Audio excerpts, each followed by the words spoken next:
మీకు ఈ వీడియో నచ్చినట్లయితే వీడియోకి లైక్ చేసి ఛానల్కి సపోర్ట్ చేయండి. ఎన్నిసార్లు ఆ శారదకి అవమానం చేస్తున్నా కూడా మళ్ళీ మళ్ళీ కృష్ణప్రసాద్ వైపు చూస్తూనే ఉంటుంది. అందుకే ఎవరితోనైనా పెళ్లి చేస్తే ఆ శారద మళ్ళీ ఈ ఇంటి వైపు చూడదు, కృష్ణప్రసాద్ వైపు కూడా చూడదు. మీరా సంతోషంగా ఉంటుంది కదా అనేసి నేను ఈ నిర్ణయం తీసుకున్నాను బావా. చెప్పండి బావా, నేను చేసింది ఏమన్నా తప్పంటారా అని అపూర్వ అడుగుతూ ఉంటుంది. తప్పు కాదు అని గగన్ చెప్తూ ఉంటాడు. ఇక అందరూ షాక్ అయి గగన్ వైపు చూస్తూ ఉంటాడు. శరత్చంద్ర కూడా ఇంకా మరింత షాక్ అయి గగన్ వైపు చూస్తూ ఉంటాడు. తప్పించుకోలేనంత తప్పు చేసావే తప్పుడుదానా అంటూ గగన్ అపూర్వ గొంతు పట్టుకుని నిలువేస్తూ ఉంటాడు. గగన్ని విడిపించడానికి శరత్చంద్ర అందరూ కూడా లాగుతూ ఉంటారు. అలా శరత్చంద్ర ఇక చాలా బలవంతంగా గగన్ని వెనక్కి తోస్తాడు. అయితే అప్పుడే గగన్ రే అంటూ శరత్చంద్రని కింద తోసేస్తాడు. బావా అంటూ అపూర్వ అరుస్తూ ఉంటుంది. ఇక అప్పుడే గగన్ ఇక ఈరోజు నా చేతుల్లోంచి ఆ దేవుడు కూడా కాపాడలేడు అని గగన్ మళ్ళీ అపూర్వ గొంతు పట్టుకుంటాడు. అప్పుడే శరత్చంద్ర రివాల్వర్ కోసం పైకి వెళ్తాడు. బామ్మ బిందు చూస్తున్నా కూడా కనీసం విడిపించడానికి కూడా ప్రయత్నించారు.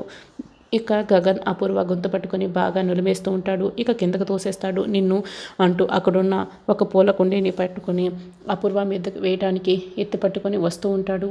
అప్పుడే శరత్చంద్ర గన్ పట్టుకొని ఇక మెట్లు దిగి వస్తూ ఉంటాడు. భూమి అక్కడికి వస్తుంది. అక్కడ కింద పడిన అపూర్వని గన్ పట్టుకొని వస్తున్న శరత్చంద్రని పూల కుండి ఎత్తి పట్టుకొని నిలబడి ఉన్న గగన్ని ముగ్గురిని కూడా చాలా షాక్ అయి అలా చూస్తూ ఉండిపోతుంది. అప్పుడే గగన్ పూలకుండి ఎత్తుకొని అపూర్వ దగ్గరికి వస్తూ ఉంటాడు. బావా బావా అంటూ అపూర్వ గట్టిగా శరత్చంద్రని పిలుస్తూ ఉంటుంది. రే గగన్ అంటూ శరత్చంద్ర ఇక షూట్ చేస్తూ ఉంటాడు. అప్పుడే భూమి గగన్ని పక్కకు తోసేస్తుంది. ఆ బుల్లెట్ భూమి గుండెలపై తగులుతుంది. దాంతో భూమి ఉన్నపలంగా అట్టే కింద పడిపోతుంది. ఇక గగన్ శరత్చంద్ర ఇద్దరు ఏడుస్తూ భూమి వైపు చూస్తూ ఉంటారు. గగన్ శరత్చంద్ర ఇద్దరు కూడా ఒక్కసారిగా భూమి దగ్గరికి పరిగెత్తుకొని వస్తారు. భూమి కింద పడిపోతుంటుంది. గగన్ చేతులతో పట్టుకుంటాడు. భూమి భూమి అని ఏడుస్తూ పిలుస్తూ ఉంటాడు. శరత్చంద్ర కూడా అయ్యో నా చేతులారా నేనే ఇలా కాల్చేశానే అని గుండెలు బాదుకుంటూ శరత్చంద్ర కూడా ఏడుస్తూ ఉంటాడు. ఈ విషయంలో మాత్రం గగన్ శరత్చంద్ర ఇద్దరు కూడా ఏకమై భూమిని ఇక కారులో తీసుకుని వెళ్తూ ఉంటారు. ఏంటమ్మాయి ఒకటి అనుకుంటే ఇంకోటి జరిగిపోయింది అని గోరింటాకు పిన్ని అడుగుతూ ఉంటుంది. పోనీలే పిన్ని, నాకు శత్రుశేషం లేకుండా అయ్యింది, ఈ విషయంలో మాత్రం నాకు మంచి జరిగింది అని అపూర్వ అయితే చాలా సంతోషపడుతూ ఉంటుంది. ఇక బామ్మ అయితే బాగా బాధపడుతూ ఉంటుంది. బామ్మ భూమి భూమి అని బిందు కూడా బాగా బాధపడుతూ ఉంటుంది. ఇక భూమిని కారులో మధ్యలో కూర్చోబెట్టుకొని గగన్ శరత్చంద్ర చెరో వైపు కూర్చుంటారు. సార్ త్వరగా వెళ్ళండి సార్ అని డ్రైవర్కి గగన్ చెప్తూ ఉంటాడు. అయ్యో భూమి కళ్ళు మూయొద్దమ్మా, కళ్ళు తెరివమ్మా, చూడమ్మా, అయ్యో నా కూతుర్ని నా చేతులారా నేనే ఇలా చంపేసుకున్నానే, నేనే చంపేశానే, అమ్మ భూమి ఒక్కసారి నాన్న అని పిలువమ్మా, కళ్ళు మూయొద్దమ్మా అని శరత్చంద్ర ఇక ఏడుస్తూ చెప్తూ ఉంటాడు. గగన్ భూమి చేతుల్ని రుద్దుతూ ఉంటాడు. భూమి కన్ను మూయొద్దని గగన్ కూడా చెప్తూ ఉంటాడు. భూమి ఏమీ కాదు, హాస్పిటల్ దగ్గరికి వచ్చేసాం అని గగన్ శరత్చంద్ర ఇద్దరు కూడా చెప్తూ ఉంటారు. ఇక ఇద్దరు బాగా ఏడుస్తూ బాధపడుతూ ఉంటారు. ఇక హాస్పిటల్ వస్తుంది. డాక్టర్ అంటూ గట్టిగా అరుస్తారు. ఇక భూమికి ట్రీట్మెంట్ చేయడం మొదలు పెడతారు. భూమికి లోపల ఆపరేషన్ జరుగుతూ ఉంటుంది. గగన్ శరత్చంద్ర ఇద్దరు కూడా ఇక బాధపడుతూ వెయిట్ చేస్తూ ఉంటారు. గగన్ మాత్రం శరత్చంద్రపై చాలా కోపంతో చూస్తూ ఉంటాడు. భూమిని షూట్ చేసింది శరత్చంద్ర కాబట్టి ఆ సంఘటనని మళ్ళీ మళ్ళీ గుర్తు చేసుకుంటూ గగన్ కోపంగా చూస్తూ ఉంటాడు శరత్చంద్ర వైపే. అయ్యో నా చేతులతో నేనే కాల్ చేశానే అని శరత్చంద్ర ఇక బాధపడుతూ ఏడుస్తూ ఉంటాడు. గగన్ శరత్చంద్ర మళ్ళీ ఒకరినొకరు చూసుకుంటూ కోపంతో ఇక రగిలిపోతూ ఉంటారు. ముందుగా గగన్ భూమికి ఏమైనా అయ్యిందే అనుకో అని వేలు చూపిస్తూ శరత్చంద్రకి బెదిరిస్తూ ఉంటాడు. నా కూతురికి ఏమైనా అయ్యిందో అని శరత్చంద్ర కూడా వేలు చూపిస్తూ వార్నింగ్ ఇస్తూ ఉంటాడు. ఏంటి కూతురు అంటే కూతురిని మాట్లాడుతున్నావు, అసలు కాల్చిందే నువ్వురా అని గగన్ చెప్తూ ఉంటాడు. అసలు అది గన్ తేవడానికి కారణం నువ్వు, చంపాలనుకున్న నిన్ను అని శరత్చంద్ర అంటూ ఉంటాడు. అప్పుడు గగన్ చంపేసిన నీ ప్రాణానికి గ్యారంటీ ఉండేది, ఈ క్షణం నుంచి నువ్వు ప్రతి క్షణం లెక్క పెట్టుకోవాల్సిందే అని గగన్ ఇక చిటికే వేస్తూ వార్నింగ్ ఇస్తూ ఉంటాడు. ఏంద్రా నువ్వు నన్ను బెదిరిస్తున్నావా, నా కూతురు అడ్డు రాకపోయి ఉంటే ఈ పాటికి నువ్వు చచ్చి చాలాసేపు అయి ఉండేది అని శరత్చంద్ర చెప్తూ ఉంటాడు. అప్పుడే గగన్ రారా అంటూ అరుస్తూ ఉంటాడు. రారా అంటూ శరత్చంద్ర కూడా గట్టిగా అరుస్తూ ఉంటాడు. ఇద్దరు ఒకరొకరు షర్ట్లు పట్టుకొని మళ్ళీ గొడవ పడుతూ ఉంటారు. అప్పుడే ఆపరేషన్ పూర్తి చేసిన డాక్టర్ బయటికి వస్తారు. వాళ్ళిద్దరూ అలా గొడవ పడడం చూసి హలో ఏంటిది, హాస్పిటల్ ఇది మార్కెట్ కాదు అంటూ గట్టిగా అరుస్తూ ఉంటుంది. లోపల ఆపరేషన్ జరుగుతోంది, ఏంటి మీరు ఇలా గొడవ పడుతున్నారు, ఆవిడకి ఎలా ఉందని తెలుసుకోరా అని డాక్టర్ అడుగుతూ ఉంటుంది. నా కూతురికి ఎలా ఉంది డాక్టర్, చెప్పండి డాక్టర్ అని శరత్ చంద్ర అడుగుతూ ఉంటాడు. డాక్టర్ భూమికి ఇప్పుడు ఎలా ఉంది అని గగన్ కూడా చాలా టెన్షన్ పడుతూ బాధపడుతూ అడుగుతూ ఉంటాడు. అప్పుడే ఆ డాక్టర్ వెరీ స్ట్రేంజ్, ఒకరికొకరు కొట్టుకుంటున్నారు, గొడవ పడుతున్నారు, ఒకే పేషెంట్ కోసం ఇద్దరు ఒకేలా ఎమోషన్ అయ్యి సిచ్యువేషన్ని అడిగి తెలుసుకుంటున్నారు. ఇట్స్ వెరీ రేర్ సిచ్యువేషన్ అని డాక్టర్ అంటూ ఉంటుంది.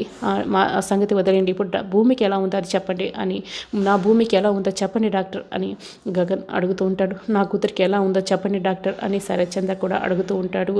అప్పుడే డాక్టర్ నేను చెప్తేనే అయిపోతుందని ఎలా ఉంటే నేను అలాగే చెప్పేదాన్ని, కానీ పేషెంట్ సిచ్యువేషన్ చాలా క్రిటికల్గా ఉంది. బుల్లెట్ హార్ట్లో చాలా క్రూషియల్ ప్లేస్ అయింది. చాలా ఆపరేషన్ చేసి దాన్ని బయటకు తీయాలంటే అందరు కార్డియాలజిస్టుల వల్ల అవ్వదు, స్పెషలిస్ట్ మాత్రమే కావాలి. ముంబైలో రామ్నాథ్ చట్వానీ అనే ఒక డాక్టర్ ఉన్నారు. ఇప్పుడు ఆయన ఏ సిచ్యువేషన్లో ఉన్నారో కూడా నాకు తెలియదు. ఆయన అపాయింట్మెంట్ దొరుకుతుందో లేదో కూడా చెప్పలేని పరిస్థితి అని డాక్టర్ అంటూ ఉంటారు. దొరుకుతుంది డాక్టర్, ఎన్ని కోట్లు ఖర్చైనా పర్వాలేదు, ఆయన్ని చార్టెడ్ ఫ్లైట్లో తీసుకొచ్చే బాధ్యత నాది. అప్పటి వరకు నా కూతురు ప్రాణాలు నిలబెట్టండి డాక్టర్, ఆయన్ని నేను తీసుకొస్తాను అని శరత్ చంద్ర చెప్తూ బయలుదేరి వెళ్తూ ఉంటాడు. ఇక అపూర్వ ఇంటి దగ్గర తల పట్టుకొని గగన్ తను గొంతు పట్టుకోవడం, భూమిని శరత్ చంద్ర షూట్ చేయడం, ఇవన్నీ కూడా తలుచుకొని ఆలోచిస్తూ ఉంటుంది.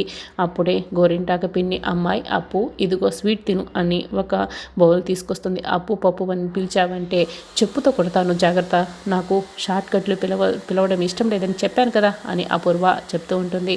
ఏమ్మా అపూర్వ, నీకంటే పెద్దదానాన్ని చూడకుండా అంత మాట అనేసావు, నీకోసం నేను ఎంత పెద్ద గుడ్ న్యూస్ తీసుకొచ్చానో తెలుసా అని గోరింటాకు పిన్ని చెప్తూ ఉంటుంది. అవునా, ఆ గుడ్ న్యూస్ అంటే చెప్పు అని అపూర్వ అంటూ ఉంటుంది. ఆ భూమికి ఈ భూమి మీద నూకలు చెల్లిపోయాయి అని గోరింటాకు పిన్ని చెప్తూ ఉంటుంది. ఏంటి నువ్వు చెప్తున్నది నిజమా అని అపూర్వ ఇక చాలా షాకింగ్గా అడుగుతూ ఉంటుంది. అవునమ్మాయ్, నేను నా చెవులతో నేను విన్నాను, భూమికి గుండెల్లో ఏదో క్రూయల్ ప్లేస్లో బుల్లెట్ ప్లేస్ అయ్యిందంట. ఇక అపూర్వతో చెప్తూ ఉంటుంది. క్రూయల్ కాదు, అది క్రూషియల్ ప్లేస్ అని అపూర్వ అంటూ ఉంటుంది. అదేలే అమ్మాయి, ఏదో ఒకటి అది పోతుందని వినటం అయితే నిజమే కదా, అది పోతుంది అమ్మాయి అని గోరింటాకు పిన్ని చెప్తూ ఉంటుంది. అబ్బా, ఇదైతే నాకు చాలా పెద్ద గుడ్ న్యూస్ పిన్ని, థ్యాంక్ యూ సో మచ్ నాకు ఈ గుడ్ న్యూస్ చెప్పినందుకు అని అపూర్వ స్వీట్ తీసుకొని తింటూ ఉంటుంది. నోటి దగ్గర పెట్టుకునే లోపే అయితే నువ్వు ఒక పని చేయాలమ్మాయి, మీ ఆయన్ని ముంబై వెళ్లకుండా అడ్డుకోవాలి అని చెప్తూ ఉంటుంది. ఏంటి పిన్ని ఎందుకు అని అపూర్వ చెప్తూ ఉంటుంది. ఆ భూమికి ఆ క్రూయల్ ప్లేస్లో బుల్లెట్ దిగింది కదా, అది ఆపరేషన్ చేయడానికి ముంబైలో ఏదో పత్వానినో ఒక డాక్టర్ ఉన్నాడంట, స్పెషలిస్టు, ఆయన్ని తీసుకొస్తానని మీ ఆయన బయలుదేరి వెళ్తున్నాడు, ఆయన్ని తీసుకువస్తే భూమి బ్రతుకుతుందంట, అందుకే నేను అడ్డుకోమని చెప్తూ అని గోరింటాకు పిన్ని చెప్తూ ఉంటుంది. వెంటనే అపూర్వ స్వీట్ని కింద పడేస్తుంది. ముందు చచ్చిపోతుందని చెప్పి ఇప్పుడు మళ్ళీ బతుకుతుందని చెప్తావా, ముందే కదా ఈ విషయం చెప్పాలి అని అపూర్వ అంటూ ఉంటుంది. అదేంటమ్మాయి, ఇలాగూ చచ్చిపోతుంది కదా, నువ్వు ఆ శరత్ చంద్రని వెళ్లకుండా ఆపితే అని చెప్తూ ఉంటుంది. ఎలా చెప్పను, ఏవండి ఆ భూమి చచ్చిపోతుంది, ఆ భూమి చచ్చిపోతేనే నాకు సంతోషంగా ఉంటుంది, వెళ్ళకండి అని చెప్పి ఆపాలా ఏంటి అని అపూర్వ అంటుంటుంది. నువ్వు ఏది చెప్తే అది అల్లుడు వింటాడు కదమ్మాయి, అలాగే చెప్పు అని చెప్తూ ఉంటుంది.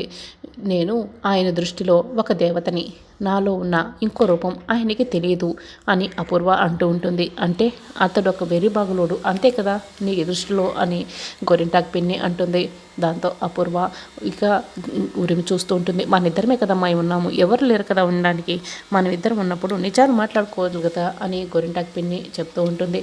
పిన్ని నాకు బీపీ లేపకు అని అపూర్వ ఇక అరుస్తూ ఉంటుంది. అమ్మాయి అయినా ఆయన ముంబై వెళ్ళాలి, ఆ డాక్టర్ని తీసుకురావాలి, అంతలోపల ఆ భూమి లోపల ఆ భూమి గుండెల లోపల ఉన్న బుల్లెట్ని తీయాలి, అంతలోపల ఆ భూమిని బతకనీయదు కదా ఆ బుల్లెట్, అది చచ్చిపోతుందిలే అని చెప్తూ ఉంటుంది. అంతే అంటావా, అయితే ఎంత డబ్బులు ఖర్చైనా పర్వాలేదు, ఒక మంచి బాబాయిని తీసుకొచ్చి నీ గోరింటాకు పండేలా నేను నీకు పెళ్లి చేస్తాను అని చెప్తూ ఉంటుంది. అయితే నాకు పెళ్లి గడియలు ముంచుకొస్తున్నాయన్నమాట, ఈ మాట తలుచుకుంటుంటేనే నాకు చాలా సిగ్గిస్తుంది, వెంటనే సోషల్ మీడియాలో పోస్ట్ పెట్టేయాలి, నా పెళ్లి కోసమైనా ఆ భూమి చచ్చిపోవాలి అని గోరింటాకు పిన్ని ఇక చాలా సంతోషపడుతూ అక్కడి నుంచి వెళ్ళిపోతుంది.